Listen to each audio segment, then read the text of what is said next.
Hello दोस्तों, मैं पंकज कुमार द्विवेदी आपके अपने प्यारे यूट्यूब चैनल पीके मैथमेटिक्स में आपका स्वागत करता हूं। दोस्तों, आज मैं मैथमेटिक्स की एक ऐसे टॉपिक की चर्चा करना चाहता हूं जो क्लास 10th, 11th, 12th और हायर कंपटीशन के लिए बहुत ही इम्पोर्टेंट है। दोस्तों, इस चैप्टर का नाम है ट्रिग्नोमेट्री।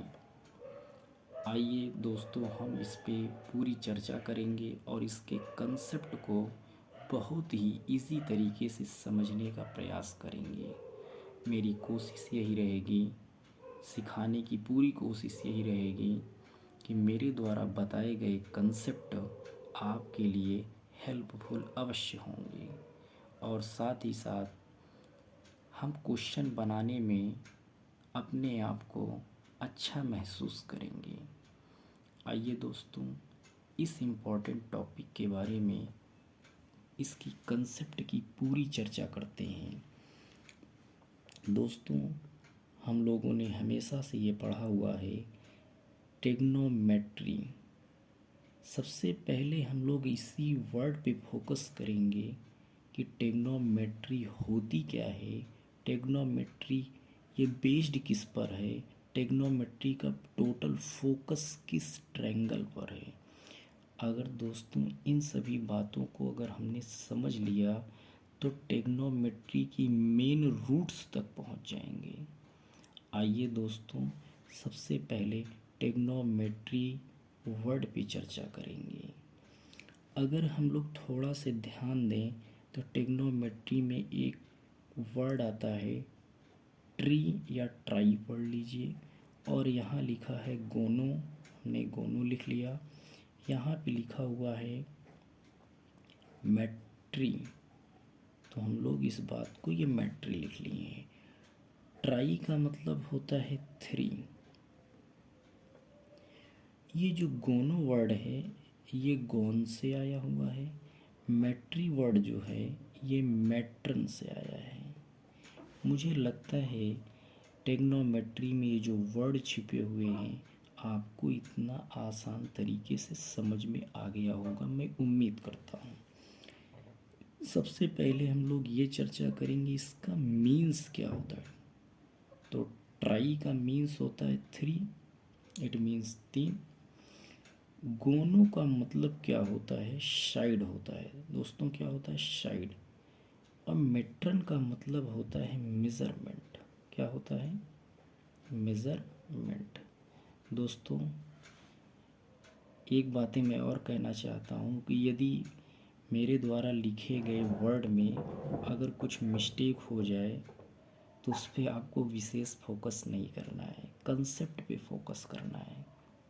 आइए दोस्तों, इस वर्ड को एक बार पहले पूरी तरीके से कंप्लीट तरीके से मिला के पढ़ने पे कुछ एक फीलिंग आती है। वो फीलिंग क्या आती है, 3 साइड मेज़रमेंट। यानी 3 साइड मेज़रमेंट की बात करते हैं तो हमारे माइंड में एक फिगर आता है, उसका नाम है ट्रायंगल। और ट्रायंगल भी कई टाइप्स के हो जाएंगे।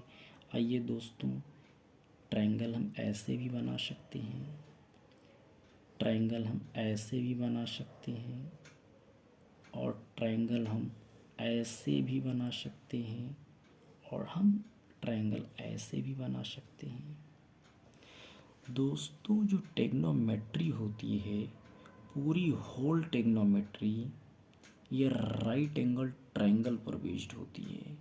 राइट एंगल ट्रायंगल किसे कहते हैं, ऐसा ट्रायंगल जिसका एक एंगल 90 डिग्री का हो। कैसे पहचानेंगे, एक ऐसी लाइन और इसके ऊपर एक वर्टिकल लाइन ऐसे खड़ी हो, ये जहाँ पे ये मिलते हैं वो 90 डिग्री का एंगल बनाते हैं। कितना दोस्तों, 90 डिग्री का। जो और दो एंगल बचते हैं वो 90 डिग्री से छोटे होते हैं, उन्हें एक्यूट एंगल कहते हैं। क्या कहते हैं दोस्तों, एक्यूट एंगल कहते हैं। मैं उम्मीद करता हूँ ये बातें आपको ज़रूर समझ में आ गई होंगी। ये देखिए, ये लाइन में अगर देखते हैं, एक लाइन ये हॉरिजॉन्टल है, एक वर्टिकल होना चाहिए, नहीं है। राइट एंगल ट्रायंगल नहीं बन रहा है, राइट एंगल ट्रायंगल नहीं बन रहा है, राइट एंगल ट्रायंगल नहीं बन रहा है। इट मीन्स इसका कोई एक एंगल 90 डिग्री का बनता नहीं दिख रहा है। इसलिए हम बोल सकते हैं कि यह राइट एंगल ट्रायंगल नहीं है, राइट एंगल ट्रायंगल नहीं है। कहने का मतलब ये ट्रिग्नोमेट्री में अलाउड नहीं है। इट मीन्स ऐसे ट्रायंगल का यूज हम लोग ट्रिग्नोमेट्री में नहीं करने वाले हैं। अगर कहीं इस टाइप का ट्रायंगल आ जाए, जैसे इक्विलेटरल ट्रायंगल है, 60 डिग्री 60 डिग्री 60 डिग्री, और यहाँ हमें ट्रिग्नोमेट्री को अप्लाई करना है, तो हमें एक राइट एंगल ट्रायंगल ज़रूर बनाना होगा। जब तक हम राइट एंगल ट्रायंगल नहीं बनाएंगे, ट्रिग्नोमेट्री का यूज़ नहीं कर सकते हैं, क्योंकि पूरी whole trigonometry right angle triangle पर बेस्ड है। अगर हिंदी में कहूँ, समकोण त्रिभुज पर आधारित है। दोस्तों, आइए हम लोग ट्रिग्नोमेट्री के बारे में और आगे कुछ चर्चा करेंगे। दोस्तों, आपने यह बात सुना होगा, एक वर्ड सुना होगा, हाइपोटेनस, परपेंडिकुलर और बी फॉर बेस के बारे में सुना होगा। ये राइट एंगल ट्रायंगल में ही पॉसिबल है, हाइपोटेनस, परपेंडिकुलर और बेस।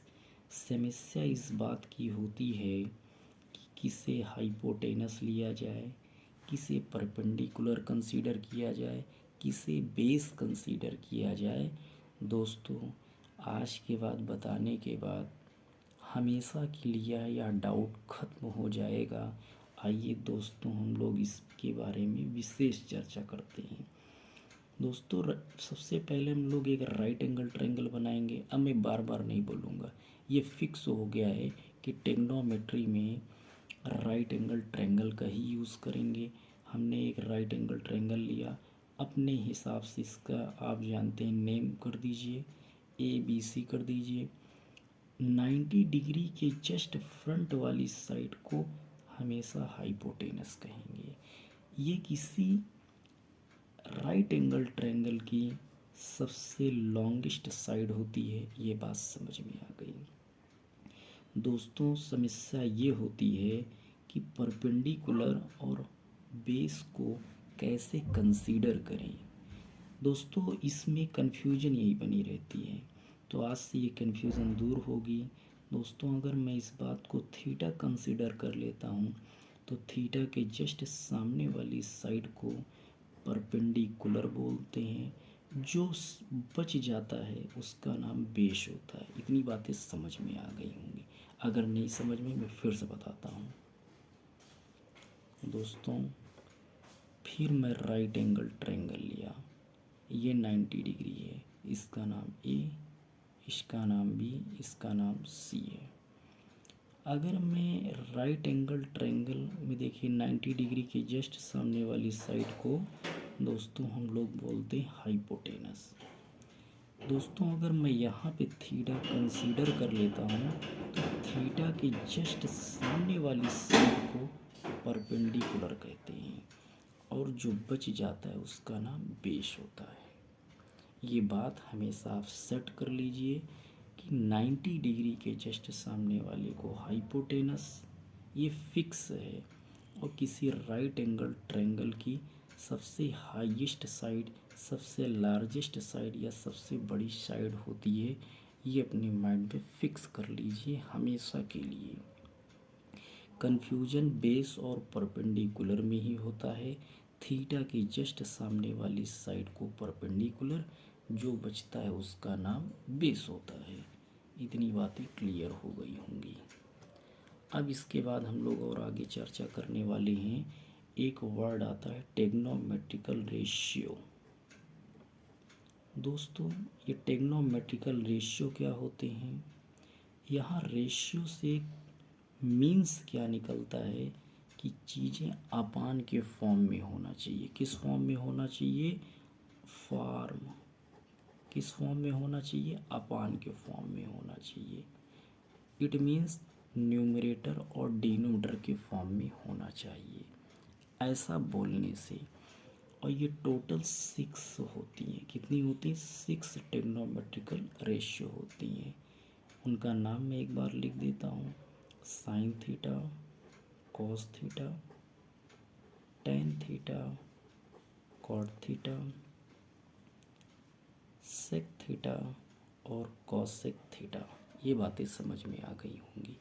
अब ये बात को हम कैसे एनालाइज करेंगे कि ये रेशियो क्यों हुए हैं, आइए बात करते हैं। सबसे पहले हम लोग राइट एंगल ट्रायंगल बनाएंगे। राइट एंगल ट्रायंगल हो गया भैया, ये 90 डिग्री, इसके सामने वाली हाइपोटेनस। हमने अगर इसे थीटा कंसीडर किया तो सामने वाली परपेंडिकुलर, और ये हमारा बेस हो गया। इसे ए ले लीजिए, इसे बी ले लीजिए, इससे सी ले लीजिए। ये कोई फिक्स नहीं है, ये अपने हिसाब से आप ले सकते हैं, इसमें कोई समस्या नहीं है। फिर दोस्तों दिक्कत क्या होती है अभी मैं बताने वाला हूँ। साइन थीटा, साइन थीटा अगर यहाँ पे कंसीडर करते हैं तो फार्मूला बनता है perpendicular upon hypotenuse. It means P upon H बनेगा। दोस्तों अगर मैं कॉस थीटा लेता हूँ, अभी आपको याद करने में दिक्कत होगी, फिर मैं तरीका बताने वाला हूँ। कॉस थीटा दोस्तों क्या होगा? Base upon hypotenuse. क्या होगा? Base upon hypotenuse. दोस्तों हम टेन थीटा की बात करेंगे। टेन थीटा क्या होता है? परपेंडिकुलर अपान बेस। क्या होता है? परपेंडिकुलर अपान बेस। इतनी बातें मुझे उम्मीद है कि आपको समझ में आ गई होंगी। फिर दोस्तों एक बात मैं और करने वाला हूँ। ये 1 2 3 आपके हो गए हैं। आइए बात करते हैं कॉट थीटा। कॉट थीटा क्या होता है? Base upon perpendicular. दोस्तों सेक थीटा क्या होता है? हाइपोटेनस अपान बेस। कॉसेक थीटा क्या होता है? ये आपका हाइपोटेनस अपान परपेंडिकुलर होता है। पर दोस्तों मैंने तो इस बात को लिख दिया, मुझे चीज़ें याद थीं, पर आपको कैसे याद रहेंगी, ये होगी समस्या। इसलिए मैं इसका एक तरीका बताने वाला हूँ। वह तरीका दोस्तों आपको ध्यान देना है, और जब भी कभी मैथमेटिक्स जैसा सब्जेक्ट पढ़ें तो उसे रफ़ और कॉपी को साथ में लेकर ही पढ़ें, तभी आप बेहतर कर सकते हैं, अन्यथा चीज़ों को भूल जाएंगे। इस तरीके से कॉलम बनाना है, और यहाँ पे लिखना है P, यहाँ पे लिखना है B, और यहाँ पे लिखना है P, यहाँ पे लिखना है H, यहाँ पे लिखना है H, और यहाँ पे लिखना है B। दोस्तों फिर यहाँ sign theta, cos theta, tan theta. यदि दोस्तों आप हमारे साथ लिखते जाएंगे तो चीज़ें बहुत ही आसान होती जाएंगी। और यहाँ पे हम लिखेंगे कॉसेक थीटा, और यहाँ पे लिखेंगे सेक थीटा, और यहाँ पे लिखेंगे कॉट थीटा। अभी भी चीज़ें आपको नहीं समझ में आई, मैं जानता हूँ। फिर मैं कोशिश ये करता हूँ सबसे पहले इस चार्ट को याद करने का तरीका। पंडित बद्री प्रसाद हर हर बोले। फिर एक बार मेरे साथ बोलेंगे आप लोग। पंडित बद्री प्रसाद हर हर बोले। इसका मतलब अगर मैं ऊपर से ध्यान देता हूँ तो साइन थीटा का मतलब P upon H, perpendicular upon hypotenuse. Cos theta B upon H, tan theta P upon B. अगर मैं नीचे से ध्यान दूँ तो cosec theta is equal to hypotenuse upon perpendicular, sec theta is equal to hypotenuse upon perpendicular, cot theta is equal to base upon perpendicular होता है। अभी भी नहीं समझ में आया, और तरीका बताने वाला हूँ। आप जानते हैं, एक आपने इंग्लिश में वर्ड सुना होगा, या हिंदी में आप समझ लीजिए, दोस्त का जो विपरीत होता है वो दुश्मन होता है, फ्रेंड्स एनिमी। उसी तरीके से यहाँ चीज़ों को समझेंगे दोस्तों। साइन थीटा का अपोजिट क्या होता है? Cosec theta. 2 से 3 बार बोलेंगे चीज़ें आ जाएंगी। साइन थीटा का अपोजिट क्या होता है? Cosec theta. और कॉसेक थीटा का अपोजिट क्या होता है? Sine theta. दोस्तों अब हम बात करते हैं सेक थीटा, और सेक थीटा का अपोजिट होता है कॉस थीटा, या कॉस थीटा का opposite sec theta. Tan theta का अपोजिट क्या होता है दोस्तों? Cot theta. मेरे कहने का मतलब ये है, अगर इस बात को आप समझ लेंगे तो इस चार्ट को समझने में बहुत आसानी होगी। केवल आपको तीन याद करने हैं: sine theta, cos theta, tan theta. Sine theta का अपोजिट कॉसेक थीटा, कॉसेक का opposite sine theta, cos theta का अपोजिट सेक थीटा, सेक का कॉस थीटा, टेन थीटा का opposite cot theta, cot theta का अपोजिट टेन थीटा। मुझे उम्मीद है इतनी बातें समझ में आ गई होंगी। आपको टोटल तीन याद करने हैं। हर व्यक्ति को, इंसान अपने दोस्त को भले भूल जाए लेकिन अपने दुश्मन को नहीं भूलता है। तो साइन थीटा का अपोजिट कॉसेक थीटा, कॉसेक का साइन, कॉस का सेक, सेक का कॉस, टेन का कॉट, कॉट का टेन। इतनी बातें आप 2 से 4 बार लिखें दोस्तों, याद हो जाएगा। केवल साइन का याद कर लीजिए। साइन थीटा क्या होता है? पी अपान एच। और मुझे पता है साइन का अपोजिट क्या होता है? कॉसेक, तो एच अपान पी हो जाएगा। बताने की कोई खास आवश्यकता नहीं है दोस्तों, इतनी बात समझ में आ गई। अब मुझे एक बात पता है, चाहे दोस्त हो या दुश्मन हो, हर व्यक्ति एक दूसरे को याद करते रहते हैं। तो ये उसमें एक वर्ड आ रहा है एक, it means one.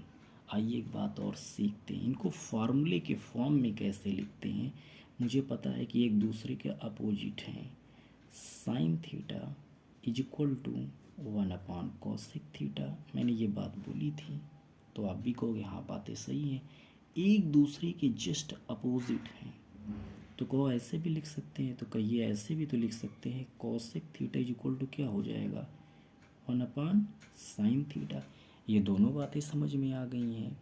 Sign theta का अपोजिट कॉसेक थीटा, और कॉसेक का अपोजिट साइन थीटा, मैंने बोला था।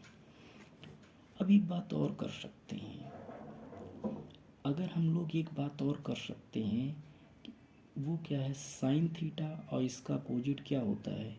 Cosec theta.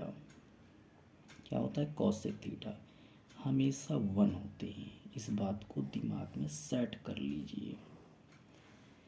एक फार्मूले आप यहाँ से समझिए और पूरी बातों को आप करते चलिए। साइन का अपोजिट कॉसेक थीटा, कॉसेक का opposite sine theta. Sine theta is equal to 1 upon cosec theta. यही काम यहाँ करेंगे भैया। कॉसेक थीटा क्या होता है? Is equal to 1 upon sine theta. ये दोनों एक दूसरे के शत्रु हैं, एक दूसरे के दुश्मन हैं, तो भैया sine theta into cosec theta 1 के इक्वल हो जाएंगे। मुझे उम्मीद है दोस्तों इतनी बातें आपको ज़रूर समझ में आ गई होंगी। चलते हैं कॉस थीटा की बात कर लेते हैं। Cos theta is equal to क्या होता है? कहोगे सेक थीटा। ये किस में होते हैं? अपोजिट में होते हैं। किस में होते हैं? अपोजिट में होते हैं। हम इसको लिखेंगे कैसे दोस्तों? Cos theta is equal to, cos theta is equal to 1 upon sec theta. इतनी बातें समझ में आ गई। फिर दोस्तों हम लोग क्या कर सकते हैं? यही बात लिख सकते हैं ना, sec theta is equal to 1 upon cos theta. बोलो इतनी बातें समझ में आ गई हैं।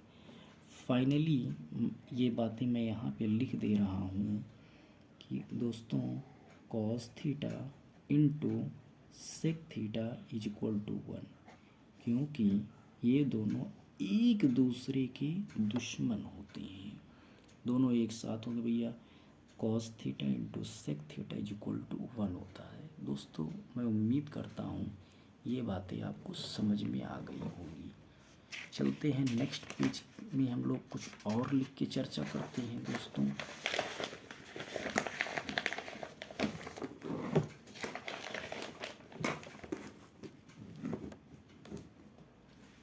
हम लोग और बात करने वाले हैं टेन थीटा। टेन थीटा का अपोजिट कौन होता है? टेन थीटा का अपोजिट कौन होता है? तो आप कहेंगे दोस्तों कॉट थीटा होता है। तो इस बात को हम ऐसे नहीं लिख सकते हैं tan theta is equal to 1/cot theta, और cot theta is equal to क्या लिख सकते हैं, 1/tan थीटा। ये तो आप जानते हैं, मैंने बताया कि दोनों दुश्मन एक साथ, tan theta cot theta is equal to 1। क्यों मैं इन सब बातों को बता रहा हूँ, ये आगे चल के हमारे क्वेश्चंस में के सॉल्यूशन में बहुत ही हेल्पफुल होने वाले हैं, इसलिए मैं इन बातों को आपको बता रहा हूँ। दोस्तों, अगर इतनी बातें अगर समझ में आ गई हैं तो फिर मैं और आगे की चर्चा करूँ, और मैं कुछ क्वेश्चन भी लेकर के आपको पहले सॉल्व करवाने की कोशिश करता हूँ। दोस्तों, मैं सबसे पहले क्लास 10th की एनसीईआरटी का ट्रिग्नोमेट्री का एग्जाम्पल नंबर फर्स्ट लेता हूँ। वो एग्ज़ाम्पल नंबर फर्स्ट क्या है दोस्त, एग्ज़ाम्पल नंबर फर्स्ट की बात करता हूँ। वहाँ पे दोस्त ये दिया हुआ है, tan theta is equal to 4/3। पूछा है find all trigonometrical ratio. Total 6 trigonometrical ratio होते हैं, एक की जानकारी इसने पहले दे दिया, तो मुझे अब बाकी 5 निकालने हैं। कैसे निकालेंगे दोस्तों, सॉल्व करना है तो मैंने सबसे पहले बताया था कि सबसे पहले ट्रिग्नोमेट्री की बात करें तो राइट एंगल ट्रायंगल आता है। मैंने कहा है ABC अपने हिसाब से इसको नेम दे सकते हैं, थीटा भी हम अपने हिसाब से यहाँ ले सकते हैं, ठीक है। दोस्तों, सॉल्यूशन मैं कर रहा हूँ कैसे एग्ज़ाम में करने। सबसे पहले गिवन दैट में tan theta is equal to 4/3 है। दोस्तों, मैंने बताया था tan theta is equal to होता क्या है, tan theta is equal to मैंने क्या बताया था, परपेंडिकुलर अपान बेस होता है। ये बात की चर्चा मैंने पहले भी कर चुका हूँ। तो कहने का मतलब ये है, ये जो हमारा 4 है ये परपेंडिकुलर का काम, और दोस्त ये हमारा बेस का काम नहीं करेगा। तो आप भी कहोगे हाँ करेगा। आ जाओ, थीटा के जस्ट सामने वाली साइड को परपेंडिकुलर, जो ये नीचे बसता है उसका नाम बेस है, ये आपको पता चल गया। 90 डिग्री के जस्ट सामने वाले को हाइपोटेनस कहते हैं। दोस्त, इतनी बात आपने सीख लिया है, मैं पूरी उम्मीद करता हूँ कि ज़रूर सीख लिए होंगे। आइए वैल्यू को सेट करने की कोशिश करें। दोस्त, P फॉर परपेंडिकुलर 4 हो जाएगा, B फॉर बेस ये 3 हो जाएगा। तो दोस्त, ये मुझे बताइए टोटल 3 साइडें हैं, 2 साइड की इंफॉर्मेशन गिवन दैट है, तो थर्ड साइड हम निकाल सकते हैं। आपने पाइथागोरस का नाम सुना होगा, बहुत महत्वपूर्ण थ्योरम है। अब हम लिखेंगे बाई, क्या लिखेंगे, पाइथागोरस थ्योरम। थ्योरम को मैं THM ही लिख देता हूँ। दोस्त, आप इस बात को समझ लीजिएगा, पाइथागोरस थ्योरम होती क्या है। अच्छा, आप ये देखे होंगे हमेशा बड़े इंसान जो होते हैं उनको फ्रंट में रखा जाता है, बाकी सब लोग उसके फ्रंट में रहते हैं। इस बात को ध्यान देना।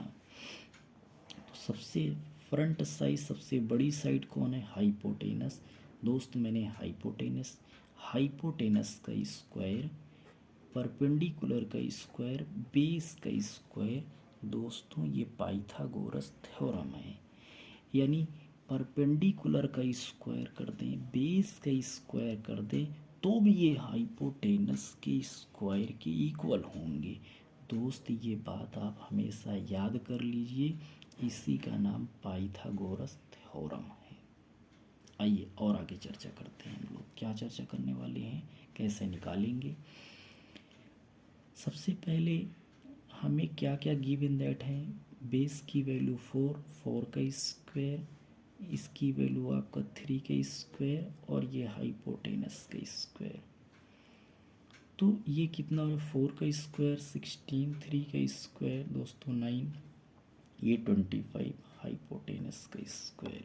दोस्त, यहाँ से दो बातें होती हैं, हमेशा जानते हैं बहुत से विद्यार्थियों को यह जानकारी नहीं होती है। दोस्तों, अगर यहाँ से मैं कुछ सिखाने की कोशिश करूँगा दोस्तों, अगर मैं ये बात लेता हूँ तो ये 5 का स्क्वायर, अगर हम इस 2 को 2 कैंसिल आउट कर देंगे तो h की वैल्यू 5 आ जाएगी। ये बात तो सही है, ये बात यहाँ रखेंगे। दोस्तों, कभी भी साइड माइनस में नहीं होती है। दोस्तों, एक बात हम यहाँ से और कुछ सिखाना चाहेंगे। H square is equal to, अगर ये 25 दिया है, ये एच हो गया। जब भी ये 2 राइट साइड जाता है दोस्तों, ये अंडर रूट का काम करता है, स्क्वायर रूट का काम करता है। तब ये वैल्यू ±5 आती है। पर एग्जैक्टली होता क्या है, जानकारी आपको होना चाहिए। कभी भी जो डिस्टेंस होती है, जो साइडें होती हैं, कभी आपने यह सुना है भैया -3 मीटर?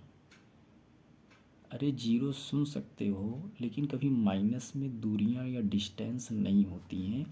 इसलिए हम इसमें का प्लस पोर्शन को ही कंसीडर करेंगे। दोस्तों, इतनी बात समझ में आ गई होगी, मैं पूरी उम्मीद रखता हूँ कि ज़रूर आ गई होगी। दोस्तों, अब मुझे बताइए परपेंडिकुलर की जानकारी, बेस की जानकारी, हाइपोटेनस की जानकारी, और मुझे tan theta is equal to 4/3 की इंफॉर्मेशन बुक में पहले से दी है। टोटल 6 टेक्नोमेट्रिकल रेशियो होते हैं, जिसमें से एक की जानकारी पहले से बुक में दिया है, और मुझे टोटल 5 और निकालने हैं। और दोस्तों, मैं यहाँ पे निकाल लेता हूँ। सबसे पहले दोस्त, अगर आप स्टार्टिंग वाले हो तो एक काम कर लो। क्या काम कर लो? माइंड में ये चीज़ें बना लो। क्या बनाओगे? ये याद हो जाएंगे भैया, sign theta, cos theta, tan theta. बस इतनी प्रैक्टिस कर लो। पंडित बद्री प्रसाद हर हर बोले भैया साइन थीटा, तो लिखो यहाँ पे sine theta is equal to perpendicular upon hypotenuse. Perpendicular दोस्तों क्या है? 4, तो लिखेंगे दोस्तों 4। हाइपोटेनस दोस्तों कितना है? 5। और इन्हें ऐसे बॉक्स में बंद कर देंगे। क्यों? इससे हमारा आंसर एग्जामिनर को अच्छी तरीके से दिखेगा।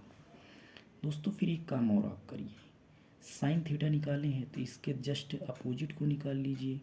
Cosec theta is equal to इसी फार्मूला को अपोजिट कर दीजिए, या आप यहाँ से देख लीजिए। तो h/p हो जाएगा दोस्तों। यही वैल्यू आप 5/4 करके ऐसे कर दीजिए। ठीक है दोस्तों। फिर आइए कॉस थीटा। कॉस थीटा क्या होता है? परपेंडिकुलर, क्या लिखा हुआ है? बेस, सॉरी क्या है? Base upon hypotenuse. दोस्तों, बेस कितना दिया हुआ है? 3, बस देखना है। हाइपोटेनस दोस्तों 5, ये बात समझ में आ गई। कास का जस्ट अपोजिट दोस्तों सेक होता है, तो h/b हो जाएगा, बताने की आवश्यकता नहीं। वैल्यू भी 5/3 हो जाएंगी। और मैं उम्मीद करता हूँ 1 2 3 4 और एक हमारे 5 हो गए हैं। दोस्तों, एक बात और सीखनी है। tan थीटा की वैल्यू दी है, कोई बात नहीं है, तो मुझे cot थीटा चाहिए, cot थीटा चाहिए। अगर आप डायरेक्ट करना चाहते हैं तो इसका जस्ट अपोजिट वैल्यू लिख दीजिए, आपका आंसर हो जाएगा। पर हम पूरा लिखेंगे। हम एकेडमिक पढ़ रहे हैं, कंपटीशन का नहीं पढ़ रहे हैं कि शॉर्ट में करेंगे। क्योंकि शॉर्ट में जैसे 3, देखना मेरी बात को, जैसे ये 3 होता है, एग्ज़ामिनर को इतना मूव करने में टाइम लगता है। इसी तरीके से आप भी पूरी फार्मूले को, जो आप जानते हो किसी क्वेश्चन के विषय में, उस बात को आप पूरा लिख दो। मन में रखने की आवश्यकता नहीं कि मैं ये जानता था या जानती थी और मैंने नहीं लिखा। ज़्यादा स्मार्ट नहीं बनना है इसमें, जो जानते हो पूरी बात लिख दो। नहीं, एग्जामिनर भी सोचेगा 3 मार्क्स के क्वेश्चन है, क्यों इतना घुमाओ भैया, 1 दे के ही फुर्सत करो इसे। तब आप समझ रहे हो कि आपका 2 नंबर कम हो जाएगा। तो आइए चलते हैं दोस्तों। कॉट थीटा क्या होता है भैया? tan का जस्ट अपोजिट होता है, तो क्या हो जाएगा? परपेंडिकुलर दोस्तों, क्या है? Sorry base upon perpendicular. दोस्तों, बेस क्या है? अब आपको पता है, ये 3 है दोस्तों, ये 4 है। पूरी वैल्यू दोस्तों आ गई। हम लोग अच्छी तरीके से चीज़ों को समझ लिए हैं, कोई दिक्कतें भी नहीं आई हैं। दोस्त इतनी बात समझ में आ गई होगी। अब इसी तरीके से हम और भी क्वेश्चन की चर्चा करने वाले हैं। कोई क्वेश्चन एक मैं ले रहा हूँ, अपने मन से आप कोई क्वेश्चन ले सकते हैं। चलिए मैं एक क्वेश्चन और ले रहा हूँ दोस्तों। चलिए वो क्वेश्चन क्या है, sine theta is equal to 3/4 है दोस्तों। अब ऐसे क्वेश्चन को हम लोग कैसे करेंगे, sine theta is equal to 3/4 और क्वेश्चन ये है फाइंड ऑल टेग्नोमेट्रिकल रेशियो। हमें ऑल टेग्नोमेट्रिकल रेशियो टोटल 6 होते हैं। बताइए, एक की इंफॉर्मेशन पहले से दे दिया, मुझे चाहिए कितने, टोटल अभी 5 चाहिए। कितने चाहिए दोस्तों, 5 चाहिए। आइए उनको निकालने का प्रयास करते हैं। तो सबसे पहले इस टाइप के क्वेश्चन में हम क्या करेंगे, एक राइट एंगल ट्रायंगल बनाएंगे। अपने मन से ए बी सी जो आप उचित समझते हैं कंसीडर कर लीजिए, कोई बाउंडेशन नहीं है। सॉल्यूशन ऐसे लिखेंगे, सबसे पहले लिखेंगे गिवन दैट में sine theta is equal to 3/4। दोस्तों मुझे पता है थीटा मैं यहाँ कंसीडर कर, थीटा के जस्ट सामने वाली साइड को दोस्तों परपेंडिकुलर, जो बचता है नीचे बेस, और 90 डिग्री के जस्ट सामने वाली साइड को हाइपोटेनस कहते हैं। अब आप इतनी बात को समझ गए होंगे। आइए इसके बाद और चर्चा करते हैं। तो बताइए साइन थीटा होता क्या है, तो आप कहोगे दोस्त कि ये परपेंडिकुलर अपान हाइपोटेनस होता है कि नहीं, तो कहोगे हाँ बात सही है। तो बताइए परपेंडिकुलर की वैल्यू कितनी हो जाएगी दोस्त 3, और इसकी दोस्त वैल्यू कितनी हो जाएगी, हाइपोटेनस की वैल्यू दोस्त कितनी हो जाएगी, 4 हो जाएगी। कितनी हो जाएगी, 4 हो जाएगी। अगर ये वैल्यू दी है तो उसके हिसाब से मैं बता रहा हूँ। ठीक है दोस्तों, साइन थीटा की वैल्यू क्या दी है, 3/4, यानी perpendicular upon hypotenuse. Perpendicular upon hypotenuse, तो हम लोगों को क्या ज़रूरत है दोस्तों, बेस निकालना है। क्या निकालना है, बेस निकालना है। तो हम क्या लिखेंगे, यूजिंग पाइथागोरस थ्योरम। क्या है, using Pythagoras theorem. Pythagoras theorem क्या होता है, सबसे बड़े लोगों का स्क्वायर जो बचते हैं उनके स्क्वायर के इक्वल होता है। इतनी बात समझ में आ गई होगी जहाँ तक मैं समझता हूँ। चलिए और बातों को समझते हैं दोस्तों। सबसे पहले हम इस 4 का स्क्वायर, परपेंडिकुलर का स्क्वायर, बेस निकालना है, कोई बात नहीं है। ये 16 हो जाएंगे, 3 3 या 9, और दोस्तों ये कितना हो जाएंगे, 20 स्क्वायर। इस बात को इधर लेके आएंगे, 16 माइनस 9 20 स्क्वायर, और इनको लाएंगे कितने हो जाएंगे, तो आप कहोगे 7 हो जाएंगे। चलो 7 हो जाएंगे, हमने 7 लिख दिया, 20 स्क्वायर। दोस्तों इस बात को ऐसे ही लिख सकते हैं, B square is equal to 7। तो दोस्तों बी इज इक्वल टू ये हो जाएगा √7। ये बातें हो गई दोस्त √7। इतनी बात मैं उम्मीद करता हूँ कि आप समझ गए होंगे। अगर नहीं समझे होंगे तो फिर आप लोगों ने ध्यान नहीं दिया होगा। चलते हैं दोस्तों और आगे की चर्चा करते हैं। दोस्तों सबसे बड़ी बात ये होती है, हमें सबसे पहले क्वेश्चन को अच्छे से पढ़ने की आवश्यकता है। अगर क्वेश्चन को हमने अच्छे से पढ़ लिया तो मानो क्वेश्चन आसान तरीके से हो जाएगा। अगर हम क्वेश्चन को ही नहीं समझ पाएंगे तो फिर हमारा क्वेश्चन टफ हो जाएगा। आइए दोस्तों इन बातों को समझने का प्रयास करते हैं कि हमें एक दिया हुआ है, टोटल 5 निकालने, sine theta is equal to 3/4 है, कोई बात नहीं, अच्छी बात है। 5 और निकालने हैं। क्या होता है, परपेंडिकुलर अपान हाइपोटेनस होता है, परपेंडिकुलर की वैल्यू 3 और ये 4। फिर दोस्तों बाद में एक ट्रिक्स बताएंगे, जब भी कभी हाइपोटेनस निकालना हो, मानो स्क्वायर करने पर प्लस के बाद आएगा, मतलब हाइपोटेनस निकालना है तो परपेंडिकुलर का स्क्वायर बेस का स्क्वायर करके ऐड करने पे आएगा। अगर आपको परपेंडिकुलर या बेस निकालना है तो स्क्वायर करने के बाद माइनस का यूज होगा। मतलब देखिए, हमने परपेंडिकुलर निकाला या बेस निकाला, मान लेते हैं परपेंडिकुलर या बेस निकालते हैं तो बीच में एक बार साइन माइनस का जरूर आएगा। वो क्वेश्चन में आएगा, तभी फिर से बता देंगे। चलो b =√7 हो गया। अगर इतनी बात आपको समझ में आ गई है तो दोस्तों फिर मैं थोड़ा सा और आगे चर्चा करने वाला हूँ। अब जो वैल्यू आपको निकालनी है वो बातें कर लेता हूँ। साइन थीटा पता है आपको, तो इसके अपोजिट को निकालो, कॉसेक थीटा। कॉसेक थीटा क्या होता है? जस्ट इसी का opposite, hypotenuse upon perpendicular. Hypotenuse upon perpendicular यानी इसी वैल्यू को आप अपोजिट कर दीजिए, 4/3, या तो आप यहाँ से देख लीजिए 4/3। आ जाइए दोस्तों, कॉस थीटा क्या होता है? Base upon hypotenuse. बेस दोस्तों क्या है? √7। हाइपोटेनस कितना है दोस्तों? 4 है। इतनी बात समझ में आ गई दोस्तों। टेन थीटा ले रहा हूँ। टेन थीटा दोस्त क्या हो जाएगा? परपेंडिकुलर अपान बेस। अब बताने की ज़रूरत नहीं है ज़्यादा, तो 3/√7 हो जाएंगी। इतनी बात समझ में आई। कॉट थीटा दोस्त क्या हो जाएगी? इसी का जस्ट अपोजिट, तो √7/3। इतनी दोस्त बातें समझ में आ गई। इतनी बात। अब जैसे सेक थीटा मुझे निकालना, सेक थीटा क्या होता है भाई? जस्ट इसी का अपोजिट होता है। लिख दो भैया, हाइपोटेनस अपान बेस यानी 4/√7। इस तरीके से दोस्तों हम लोग आसान तरीके से निकाल सकते हैं। मुझे उम्मीद है इतनी बातें आपको समझ में आ गई होंगी।